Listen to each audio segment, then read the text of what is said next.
Bonjour à tous et bienvenue sur Talk Paris. Ici, c'est votre espace pour pratiquer un français naturel et avoir des conversations simples du quotidien. Salut à tous, je m'appelle Coralie. Et moi, je m'appelle Guillaume.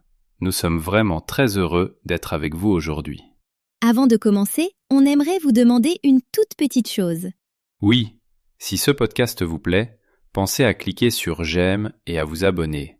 Ça aide vraiment d'autres personnes qui apprennent le français à découvrir notre chaîne. Et si vous en avez envie, laissez un commentaire en dessous. Même quelque chose de très simple, comme ce que vous ressentez quand vous parlez français ou les difficultés que vous rencontrez. On adore sincèrement vous lire. Et vous savez quoi ? Quand vous écrivez un commentaire, vous pratiquez déjà le français sans même vous en rendre compte.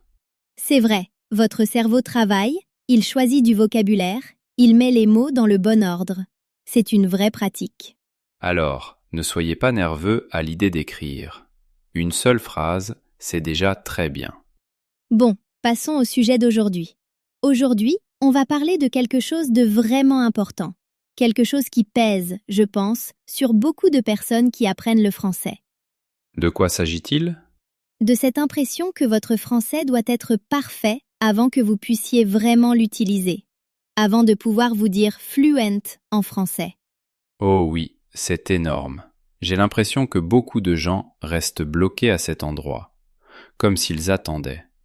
Ils attendent quoi au juste ? J'imagine qu'ils attendent d'être parfaits. Ils attendent de parler comme un natif. Ils attendent le moment où ils ne feront plus jamais d'erreur. Et c'est exactement ce dont nous voulons parler aujourd'hui, parce que je ne pense pas que cette attente se termine un jour. Non, elle ne se termine pas. La perfection n'arrive jamais. Non, jamais. Alors aujourd'hui, on va explorer pourquoi vous n'avez pas besoin d'un français parfait pour parler avec fluidité, et ce que la fluidité veut vraiment dire. Et on espère qu'à la fin de cette conversation, vous vous sentirez un peu plus léger, un peu plus libre de simplement parler. Alors, commençons par une question. Guillaume, quand quelqu'un dit qu'il veut parler couramment le français, qu'est-ce que tu penses qu'il veut vraiment dire ? Je pense que, pour beaucoup de gens, parler couramment, ça veut dire parler sans aucune erreur, parler avec fluidité, avec confiance et avoir l'air natif. Oui, comme s'il n'y avait aucune hésitation, aucune recherche de mots, aucun accent qui montre d'où l'on vient. Exactement. Cette image d'un français parfait, sans effort. Mais est-ce que c'est vraiment ça, parler avec fluidité ? Je ne pense pas. Même les natifs hésitent. Parfois, on cherche nos mots. On fait aussi des erreurs de grammaire dans les conversations de tous les jours. Oui, tout le temps en réalité. Mais quand une personne non native fait exactement la même chose, elle pense que ça veut dire qu'elle ne parle pas encore couramment. Oui, il y a vraiment une sorte de double standard. Oui, et je pense que ça crée énormément de pression inutile. C'est vrai.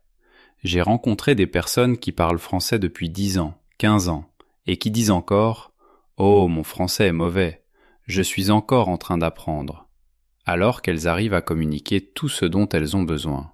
Exactement. Donc, clairement, leur définition d'un bon français est quelque chose d'irréaliste. Oui, et je pense que c'est là qu'il faut commencer, en remettant en question ce que nous pensons que la fluidité veut dire. Alors pour toi, qu'est-ce que la fluidité veut dire ? Je pense que la fluidité, c'est une question de continuité. C'est la capacité à exprimer ses pensées, même si ce n'est pas élégant ou parfait. Être capable de faire avancer la conversation. Oui, être capable de participer, de créer du lien avec les autres, de dire ce qu'on a besoin de dire. Pas de performance, juste de la communication. Exactement. Mais je pense que beaucoup de gens voient cela comme une performance, comme s'ils étaient jugés chaque fois qu'ils ouvrent la bouche. Et ça détruit le flot naturel, n'est-ce pas ? Oui, complètement. Parce que quand vous êtes concentré sur la façon dont vous sonnez, vous ne pouvez plus vous concentrer sur ce que vous dites. Votre cerveau se coupe en deux. Une partie essaie de communiquer, l'autre critique chaque mot. Oui, et c'est épuisant. Ça l'est. Alors, d'où vient cette pression ? Pourquoi les gens sentent-ils qu'ils doivent être parfaits ? Je pense que ça vient de beaucoup d'endroits. De l'école déjà. De la manière dont le français est enseigné dans beaucoup de pays. Tout tourne autour de ce qui est correct. Oui, comme s'il n'y avait qu'une seule bonne façon de parler. Un seul bon accent. Une seule bonne prononciation. Et si vous n'atteignez pas cette norme, vous avez l'impression d'échouer. Pourtant, c'est étrange quand on y pense, parce qu'au fond, qu'est-ce qu'un locuteur natif ? Il existe tellement d'accents français dans le monde. Oh oui, absolument. Quelqu'un de Paris ne sonne pas du tout comme quelqu'un du sud de la France. Et quelqu'un du Québec ne parle pas comme quelqu'un de Belgique. Exactement. Donc, quand quelqu'un dit « je veux parler comme un natif », de quel natif parle-t-il exactement ? Oui, c'est un objectif très flou. C'est comme courir après quelque chose qui n'existe même pas comme une seule réalité. Et je pense que les réseaux sociaux aggravent aussi les choses aujourd'hui. Comment ça ? Eh bien, on voit constamment des vidéos de personnes qui parlent avec beaucoup d'aisance ou qui ont de très beaux accents, et on se compare à elles. Oui, et on oublie qu'on ne voit que la version mise en valeur. Exactement. On ne voit pas toutes les erreurs qu'elles ont faites en chemin. Oui, on ne voit que la version polie, maîtrisée. Ensuite, on compare son français du quotidien, un peu désordonné, à ça. Et ce n'est vraiment pas juste envers soi-même. Non, pas du tout. Et je pense qu'avec le français, parce que c'est une langue internationale et culturelle si présente, il y a parfois une couche de pression supplémentaire. Qu'est-ce que tu veux dire ? Comme si ce n'était pas seulement une question de communication. On a l'impression d'être jugé chaque fois qu'on parle. Comme s'il y avait un public invisible qui nous évaluait. Rien que d'y penser, c'est déjà épuisant. Oui. Et je pense que c'est pour ça que beaucoup de gens se bloquent quand ils essaient de parler français, même quand ils connaissent les mots. Oui, c'est comme si le cerveau se divisait en deux. Une partie essaie de communiquer et l'autre critique chaque mot qui sort.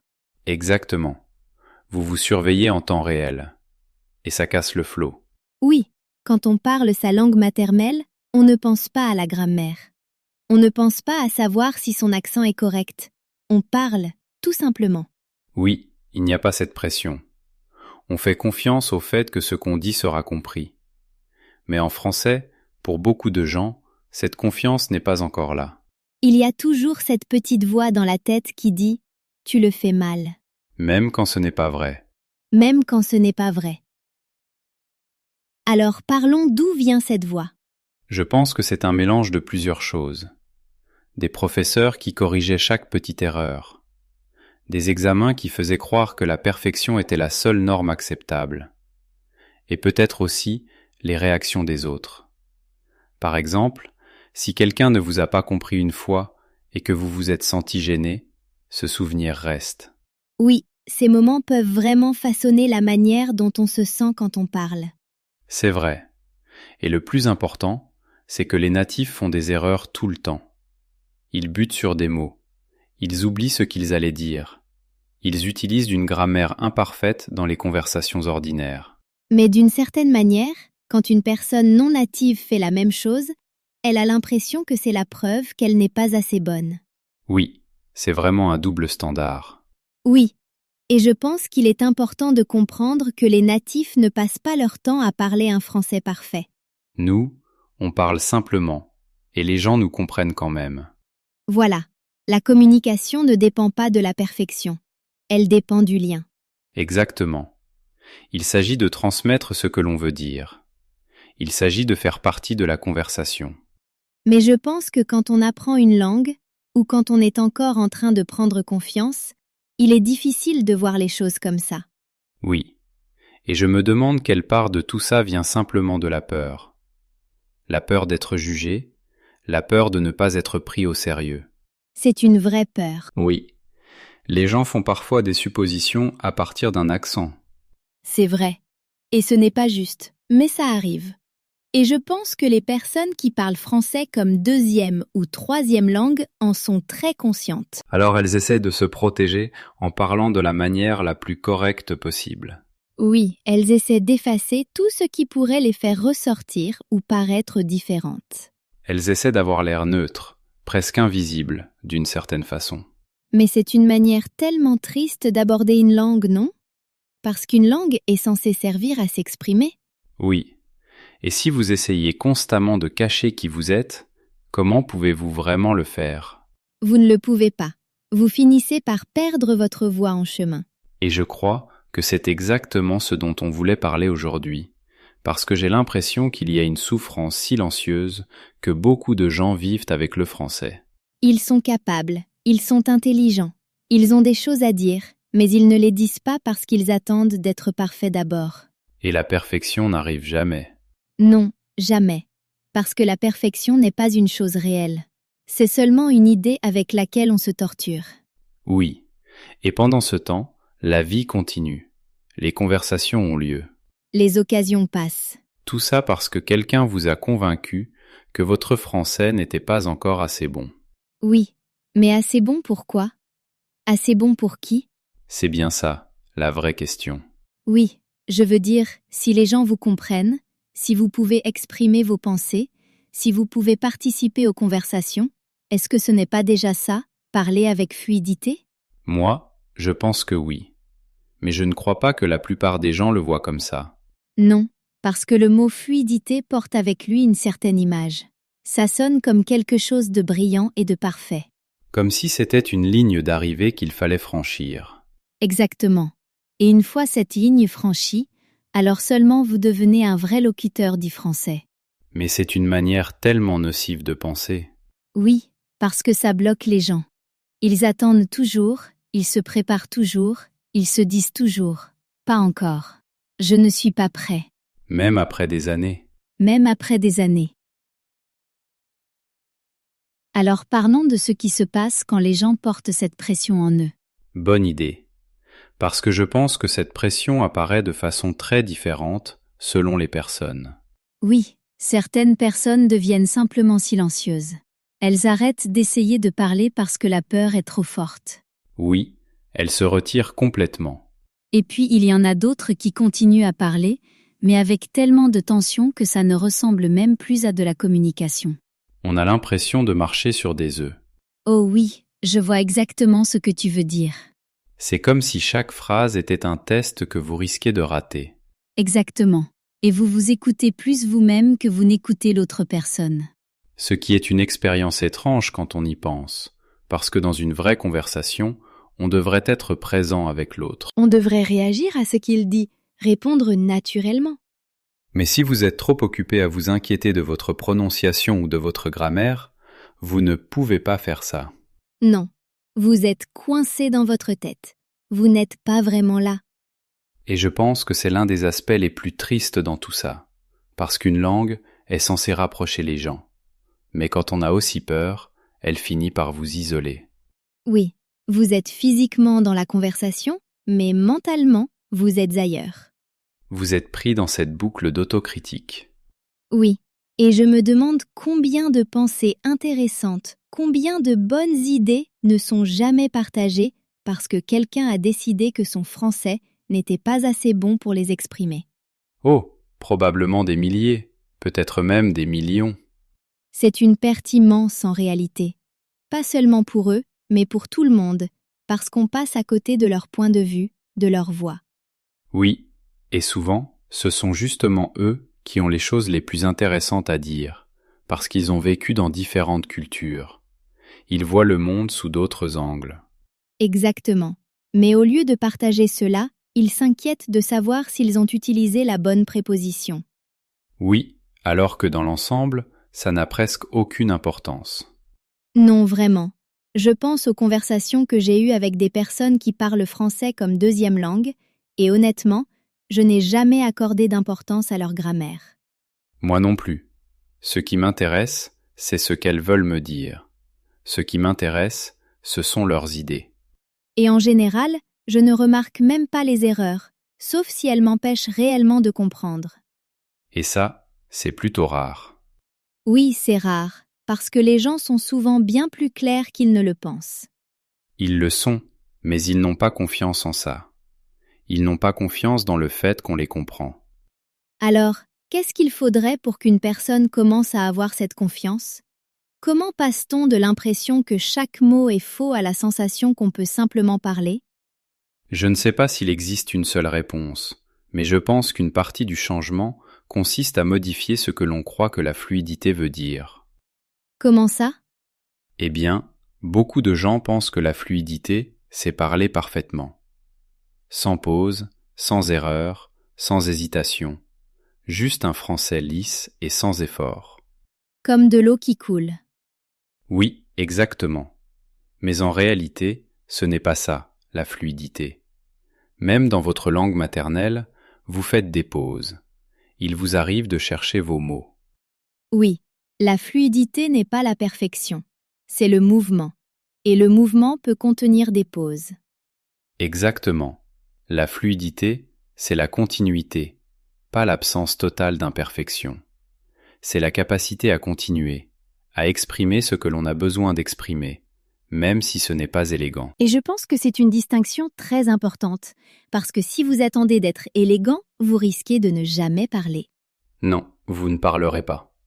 Parce que l'aisance élégante demande du temps et de la pratique. Et on ne peut pas pratiquer si l'on ne parle pas. C'est comme un paradoxe. Il faut parler pour s'améliorer, mais on ne parle pas parce qu'on pense ne pas être encore assez bon. Oui, donc on reste bloqué. Et je pense que la seule manière d'en sortir, c'est de changer d'objectif. Arrêter de viser une perfection de niveau natif et commencer à viser la connexion? Oui. Est-ce que je peux communiquer ce que je veux dire? Est-ce que l'autre personne peut me comprendre? Ça devrait suffire. Oui, ça devrait suffire. Mais je pense que pour beaucoup de gens, ça ne semble pas suffisant. Non, parce qu'ils ont intégré cette idée que tout ce qui est moins que parfait est un échec. Et c'est une manière tellement dure de se traiter soi-même. Oui, et je pense que ça vient d'années de correction. À l'école, chaque erreur est marquée en rouge. Chaque mauvaise prononciation est signalée. Alors, on apprend à voir son français comme quelque chose rempli d'erreurs, et non comme quelque chose de vivant, d'utile et de fonctionnel. Oui, on vous entraîne à remarquer ce qui ne va pas ce qui fonctionne. Exactement. Et cette attention excessive aux erreurs reste en vous. Même quand vous êtes dans le monde réel, en train d'avoir de vraies conversations, vous continuez à chercher ce stylo rouge. Mais le monde réel ne fonctionne pas avec des stylos rouges. Le monde réel veut simplement vous comprendre. Oui, et la plupart des gens écoutent avec bienveillance. C'est vrai. Ils veulent vous comprendre. Ils ne sont pas là à juger votre grammaire. Sauf peut-être dans certaines situations très formelles. Mais même là, tant que vous êtes clair, c'est cela qui compte. Oui, et je pense que c'est aussi là que la confiance entre en jeu, parce que la confiance change la manière dont votre français sonne. Oh oui, absolument. On peut dire exactement la même phrase de deux manières différentes. Une fois avec assurance, une autre avec peur. Et l'effet n'est pas du tout le même. Oui, quand on parle avec confiance, même s'il y a des erreurs, les gens se concentrent sur ce qu'on dit, pas sur la manière dont on le dit. Exactement. Mais quand on est nerveux et qu'on s'excuse presque de parler, les gens remarquent davantage la mécanique, parce qu'on attire soi-même l'attention dessus. Oui, c'est comme si on signalait ses propres erreurs avant même que quelqu'un d'autre puisse les voir. Et je crois que beaucoup de gens font ça pour se protéger. Comme s'ils pensaient, si je dis d'abord que mon français est mauvais, personne d'autre ne pourra me le reprocher. Oui, c'est vrai. C'est une manière de contrôler le récit. Mais en même temps, cela renforce aussi l'idée que votre français est mauvais. Vous êtes littéralement en train de vous dire à vous-même et de dire aux autres que vous n'êtes pas assez bon. Et au bout d'un moment, vous finissez par le croire, même si ce n'est pas vrai. Même quand toutes les preuves montrent le contraire, même quand vous communiquez avec succès tous les jours. Oui, parce que l'histoire qu'on se raconte à soi-même est souvent plus puissante que la réalité. Alors, comment change-t-on cette histoire ? Je pense qu'il faut commencer à remarquer les moments où la communication fonctionne, au lieu de ne voir que les erreurs. Donc, cherchez activement des preuves qu'on ait compris. Oui, parce qu'elles existent, ça arrive tout le temps. Mais si vous vous concentrez uniquement sur ce qui a mal tourné, vous ne les voyez pas. Oui, ça a du sens. C'est comme entraîner son cerveau à voir une autre image. Exactement. Parce qu'en ce moment, le cerveau de beaucoup de gens est entraîné à voir l'échec, même quand ils réussissent. Et c'est épuisant d'avoir constamment l'impression d'échouer, alors qu'en réalité, on s'en sort très bien. Oui, c'est une tension de fond permanente. Et je pense que ce stress influence aussi la manière de parler. Quand on est stressé, le cerveau fonctionne moins bien. Oh oui, clairement. Quand on est anxieux, on accède moins facilement à la langue. Des mots qu'on connaît disparaissent soudainement. Oui, comme s'ils étaient enfermés derrière un mur de peur. Et ensuite, on se sent frustré contre soi-même, ce qui augmente encore l'anxiété et rend les mots encore plus difficiles à retrouver. C'est une spirale. Oui, complètement. Et je pense que beaucoup de gens ne réalisent pas que le problème n'est pas leur français. Le problème, c'est l'état émotionnel dans lequel ils essaient de parler. Oui, si vous êtes calme et détendu, votre français circule beaucoup mieux. Mais si vous êtes tendu et inquiet, tout devient plus difficile. Donc, d'une certaine façon, travailler sa fluidité ne consiste pas vraiment à étudier plus de grammaire ou à mémoriser plus de mots. C'est plutôt créer un sentiment de sécurité. Oui, je pense que c'est exactement ça. Il s'agit de vous donner la permission de parler tel que vous êtes, sans jugement. Maintenant, parlons de choses concrètes que vous pouvez faire pour commencer à changer cela. Parce qu'une chose est de comprendre le problème, et une autre est de transformer réellement ce que l'on ressent. Bonne idée. Donnons à nos auditeurs quelques étapes concrètes à mettre en pratique. D'accord. Première étape, commencez à remarquer quand vous êtes trop dur avec vous-même. Oui, faites attention à cette voix critique dans votre tête. Qu'est-ce qu'elle vous dit? Est-ce qu'elle est vraiment juste? La plupart du temps, non. La plupart du temps, elle vous impose un niveau impossible à atteindre. Oui, donc, simplement en prendre conscience, c'est déjà la première étape. On ne peut pas changer quelque chose qu'on ne remarque pas. Deuxième étape, cherchez des preuves que vous communiquez avec succès. Oui. Après une conversation en français, demandez-vous, est-ce que l'autre personne m'a compris? Est-ce que la conversation a continué naturellement? Et si la réponse est oui, reconnaissez-le. Donnez-vous du crédit. Ne vous concentrez pas seulement sur le mot que vous avez mal prononcé. Regardez plutôt le fait que toute la conversation a fonctionné. Exactement. Entraînez votre cerveau à voir ce qui marche, pas seulement ce qui ne va pas. Troisième étape, entraînez-vous à parler sans vous surveiller autant. Comment faire? Par exemple, vous pouvez vous enregistrer en train d'avoir une conversation simple. Peut-être raconter votre journée ou décrire quelque chose que vous avez vu. Et quand vous vous réécoutez, au lieu de critiquer chaque erreur, écoutez surtout si votre message est clair. Oui, demandez-vous, si j'écoutais cela pour la première fois, est-ce que je comprendrais ce que j'essaie de dire? Et si la réponse est oui, alors c'est ça, la fluidité. C'est cela que vous cherchez. Quatrième étape, trouvez des espaces sûrs pour pratiquer. Qu'est-ce que tu veux dire par espace sûr? Des endroits où vous pouvez parler sans peur d'être jugé. Peut-être avec un ami patient ou dans un échange linguistique où tout le monde est en train d'apprendre. Oui, c'est important, parce que vous avez besoin de vivre l'expérience de parler sans cette pression constante. Oui, et une fois que vous saurez ce que ça fait, vous pourrez commencer à recréer cette sensation dans d'autres situations. Cinquième étape, remettez en question votre perfectionnisme. Oui, quand vous vous surprenez à penser « je ne peux pas parler tant que je ne suis pas parfait », demandez-vous « est-ce que c'est vrai ?» Est-ce que vous pouvez penser à des moments où vous avez bien communiqué même en faisant des erreurs? Parce que je suis sûr que oui. Je parie même qu'il y en a des dizaines, peut-être des centaines. Oui, donc cette croyance selon laquelle vous devez être parfait n'est tout simplement pas basée sur la réalité. Non. Et vous pouvez vous le prouver en regardant votre propre expérience. Sixième étape, redéfinissez ce que la fluidité veut dire pour vous. Ça, c'est essentiel. Écrivez votre propre définition de la fluidité. Réfléchissez-y vraiment. Et ensuite, demandez-vous, est-ce que cette définition m'aide? Est-ce qu'elle est réaliste? Si votre définition est parler comme un natif, sans accent et sans erreur, elle risque de ne pas vous aider, parce qu'elle vous condamne à toujours avoir l'impression d'échouer.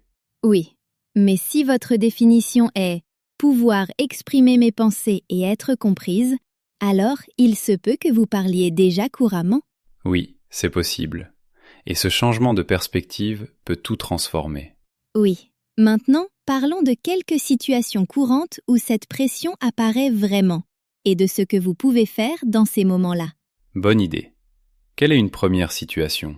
Les entretiens d'embauche. Beaucoup de gens disent qu'ils se bloquent quand ils doivent parler français dans un contexte professionnel. Oui, c'est clairement une situation à forte pression. Alors, qu'est-ce qu'on peut faire? D'abord, rappelez-vous qu'on écoute surtout ce que vous dites, pas à quel point vous le dites parfaitement. Les recruteurs veulent savoir si vous pouvez faire le travail. Oui, ce sont vos compétences et votre expérience qui comptent, pas votre accent. Exactement. Donc concentrez-vous sur le fait de communiquer votre valeur clairement, au lieu d'essayer de paraître parfait. Et vous avez le droit de faire une pause pour réfléchir. Vous pouvez très bien dire « Laissez-moi réfléchir un instant ». Oui, au contraire, cela montre que vous réfléchissez sérieusement, pas une faiblesse. Une autre situation, ce sont les événements sociaux, quand on rencontre de nouvelles personnes en français. Oh oui, ça peut aussi être stressant. Qu'est-ce qui peut aider dans ce cas? Je pense qu'il faut se rappeler que la plupart des gens veulent juste avoir une conversation agréable. Ils ne sont pas en train de vous tester. Oui, et eux aussi sont peut-être un peu nerveux. Exactement. Donc si vous vous concentrez sur eux, sur vos questions, sur le fait d'écouter vraiment, alors la pression sur vous diminue un peu. Oui, ce n'est pas une performance. Ce sont simplement deux personnes qui apprennent à se connaître. Exactement. Et si vous faites une erreur, la plupart des gens ne la remarqueront même pas, ou alors ils s'en moqueront complètement. Une autre situation, ce sont les présentations ou le fait de parler devant un groupe. C'est probablement la plus difficile pour beaucoup de personnes. Oui, alors, qu'est-ce qui peut aider? Déjà, bien se préparer, ça aide énormément. Si vous connaissez très bien votre contenu, vous avez moins besoin de chercher les mots. Oui, comme ça, vous n'êtes pas en train de chercher l'information et la langue en même temps. Exactement. Et il faut aussi se rappeler que le public veut généralement que vous réussissiez. Il n'est pas là à espérer que vous échouiez.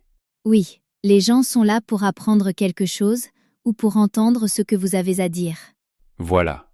Donc même si votre français n'est pas parfait, si ce que vous apportez est intéressant, les gens vous écouteront. Oui, le contenu compte plus que l'accent. C'est vrai. Maintenant, parlons d'une autre peur importante. Que faire si quelqu'un ne vous comprend vraiment pas? Oh oui, c'est une peur très fréquente. Oui.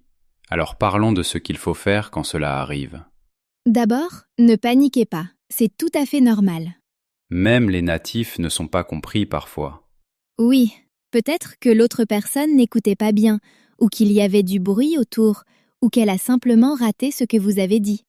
Exactement. Cela ne veut pas automatiquement dire que votre français est mauvais. Non. Donc ce qu'il faut faire, c'est reformuler calmement ce que vous avez dit.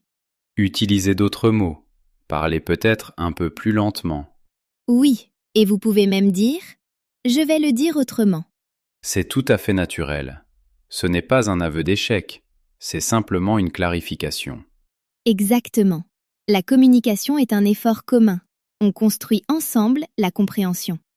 Et si, après 2 ou 3 essais, l'autre personne ne comprend toujours pas, vous pouvez l'écrire, utiliser un geste ou trouver une autre manière.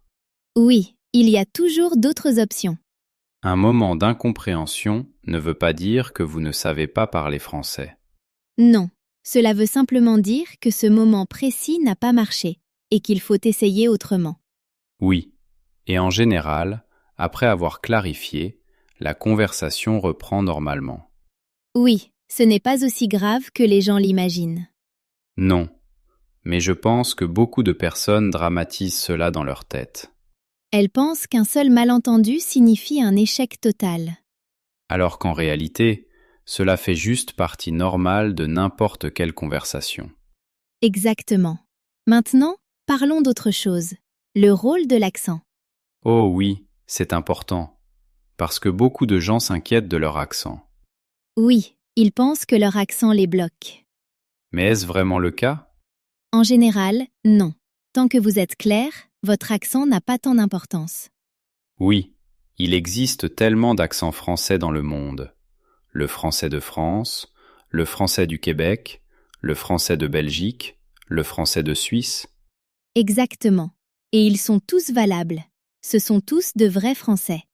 Oui, alors pourquoi un accent espagnol, coréen ou arabe en français serait-il moins légitime? Il ne devrait pas l'être. Un accent dit simplement d'où vous venez. C'est une partie de votre identité. Oui, et essayer de l'effacer complètement, c'est un peu comme essayer d'effacer une partie de vous-même. Et quand on le dit comme ça, c'est assez triste. Oui, vraiment. Votre accent porte votre histoire. Il raconte quelque chose sur vous. Et pour la plupart des situations de communication, la clarté compte bien plus que l'accent. Oui. Est-ce que les gens comprennent vos mots? Voilà la vraie question. Et si c'est le cas, alors votre accent va très bien. Cela dit, il y a bien sûr certains aspects de prononciation qui peuvent influencer la clarté. Comme quoi? Par exemple, l'accent tonique, le rythme, ou certains sons qui peuvent prêter à confusion. Mais ce sont des points précis que l'on peut corriger. Oui, il ne s'agit pas de changer tout votre accent. Il s'agit simplement de rendre certains mots-clés plus clairs. Exactement. Vous pouvez travailler la clarté sans essayer d'avoir l'air natif. Et c'est un objectif bien plus réaliste. Oui, et cela ne vous demande pas de changer qui vous êtes, seulement d'être compris clairement, ce qui est le but de toute façon. Maintenant, parlons des erreurs, parce que je pense que la relation que les gens entretiennent avec leurs erreurs est au cœur de tout ce problème. Oui, tout à fait. La peur de faire des erreurs est ce qui pousse beaucoup de gens à se taire. Oui, alors réfléchissons à ce que sont vraiment les erreurs. D'accord. Que sont-elles? Elles font simplement partie de l'apprentissage. Ce sont des informations. Elles montrent ce qu'il faut encore travailler. Oui. Ce ne sont pas un reflet de votre valeur comme personne. Non, ce sont juste des événements linguistiques. Ils arrivent, puis on continue. Mais les gens ne les voient pas comme ça. Ils les voient comme des échecs. Oui, et je pense que cela vient de l'école, où les erreurs signifient perdre des points. Oui, mais dans une vraie conversation, il n'y a pas de points. Il n'y a pas de score. Non, il y a seulement la communication. Et si la communication a fonctionné, même avec des erreurs, alors c'était réussi. Exactement. Le but n'est pas zéro erreur. Le but, c'est une communication réussie. Et ce sont deux choses très différentes. Oui, on peut très bien avoir une bonne communication avec beaucoup d'erreurs. Et on peut aussi avoir une grammaire techniquement parfaite sans réussir à créer un lien avec qui que ce soit. Exactement. Alors, qu'est-ce qui compte le plus? Le lien compte le plus. Toujours. Toujours. Donc, quand vous faites une erreur, au lieu de tomber dans la honte, remarquez-la simplement et continuez. Oui. Vous pouvez même vous corriger si vous voulez. Comme « Ah, je voulais dire ça, pas ça ». C'est tout à fait naturel. Les natifs font ça tout le temps. Oui. Ce n'est pas un signe de faiblesse. C'est simplement une partie normale du fait de parler. Exactement. Alors, soyez aussi gentil avec vous-même que vous le seriez avec un ami. Oui, si un ami faisait une erreur de grammaire, est-ce que vous le jugeriez sévèrement? Non, bien sûr que non. Alors pourquoi le faire avec vous-même? C'est une très bonne question. On s'impose souvent des standards qu'on n'imposerait jamais aux autres. Oui, et cela mérite d'être examiné. Pourquoi suis-je si dur avec moi-même? Oui, où ai-je appris qu'il fallait être comme ça? Et est-ce que cela m'aide vraiment? Parce que, la plupart du temps, non. La plupart du temps, cela rend simplement les choses plus difficiles. Oui. Alors peut-être que le vrai travail n'est pas d'apprendre encore plus de français. Peut-être que le vrai travail, c'est d'apprendre à être plus doux avec soi-même. Oui. Et cela pourrait bien être à la vraie clé de la fluidité. Je pense que oui. Parce que quand vous êtes plus doux avec vous-même, vous vous autorisez à parler. Vous n'êtes plus bloqué par la peur du jugement. Vous pouvez simplement vous exprimer et faire confiance au fait que c'est suffisant. Tu sais, je pense qu'on devrait aborder quelque chose d'autre qui revient souvent. Le piège de la comparaison. Oh oui, c'est énorme. De quoi tu parles exactement? Je parle de la manière dont les gens se comparent aux autres. Ils voient quelqu'un qui apprend le français depuis 2 ans et qui parle très bien, et ils se disent « Moi, ça fait 5 ans, et je ne parle pas comme ça. » Oui, et ils ont l'impression d'échouer. Exactement. Mais ce qu'ils ne réalisent pas, c'est que chaque parcours est différent. Oui, certains ont plus d'occasions de pratiquer. Certains vivent dans des pays francophones. D'autres ont plus de temps pour étudier. Et certaines personnes sont tout simplement plus à l'aise pour parler, même dans leur langue maternelle. C'est vrai, il y a des gens naturellement plus réservés, donc évidemment, ils seront aussi plus calmes en français. Exactement. Ce n'est pas une question de langue, c'est une question de personnalité. Mais les gens voient quelqu'un d'extraverti et pensent « c'est comme ça que je devrais être ». Alors qu'en réalité, vous devez simplement être vous-même, mais en français. Oui, si vous êtes calme et réfléchi, vous pouvez être fluide tout en restant calme et réfléchi. Vous n'avez pas besoin de devenir une autre personne. Non, et je pense que c'est important, parce que beaucoup de gens ont l'impression de devoir jouer un rôle quand ils parlent français. Oui, comme s'ils devaient être plus extravertis ou plus confiants que dans la réalité. Et c'est épuisant, et ce n'est pas authentique. Non. Alors, que dirais-tu à quelqu'un qui pense devoir changer sa personnalité pour bien parler français? Je dirais que ce n'est pas nécessaire. Votre personnalité est déjà très bien. Vous devez simplement trouver votre voix en français. Et cela prend du temps, n'est-ce pas? Oui, parce que vous apprenez non seulement des mots, mais aussi comment exprimer vos pensées et vos émotions. Comment être vous-même dans une autre langue? Exactement. Et c'est un processus profond. Maintenant, parlons d'un cas très fréquent. Les personnes qui disent « Je comprends très bien le français quand je lis ou j'écoute, mais je n'arrive pas à parler. » Oui, c'est très courant. Pourquoi ça arrive? Parce que comprendre et produire sont deux compétences différentes. Quand vous écoutez ou lisez, vous avez du temps. Oui, mais quand vous parlez, tout se passe en temps réel. Exactement. Et cela crée plus de pression. Et cette pression bloque beaucoup de gens. Oui, les mots sont là, mais ils ne sortent pas. Comme s'il y avait un mur d'anxiété. Exactement. Alors, que faire? Commencez par des situations sans pression. Par exemple, parler seul. Oui, décrire votre journée à voix haute. Sans personne pour juger. Puis, progressivement, ajouter un peu plus de difficulté. Oui, comme s'enregistrer, puis parler avec quelqu'un. Exactement. C'est comme entraîner un muscle. Et avec le temps, ça devient plus facile. Oui, mais il faut de la patience. Parce que les progrès ne sont pas toujours visibles. Parfois, vous progressez sans vous en rendre compte. Oui, vous comprenez mieux, vous pensez plus naturellement en français. Donc, ne mesurez pas seulement vos progrès à votre façon de parler. Regardez aussi comment vous vous sentez. Êtes-vous plus à l'aise? Moins stressé? Ce sont aussi des progrès. Maintenant, parlons d'un mythe très répandu. L'idée qu'on est trop vieux pour apprendre le français. Oh oui, il faut vraiment casser ce mythe. Les adultes peuvent tout à fait devenir fluides, Oui, ils ont même certains avantages. comme une meilleure compréhension de la grammaire. Et plus d'expérience de vie.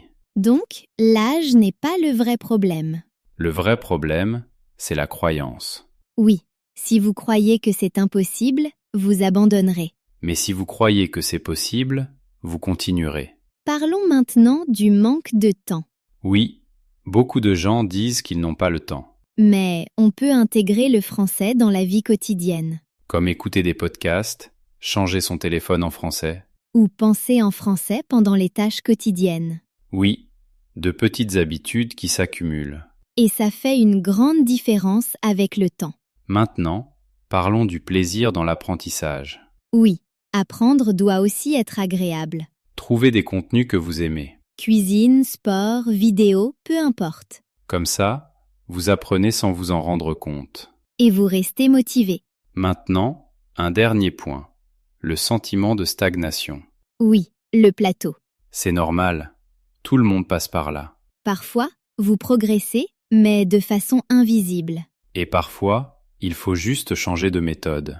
Essayez quelque chose de nouveau. Oui, sortir de sa zone de confort. Et continuez. Toujours continuer. Alors, pour conclure, souvenez-vous de ceci.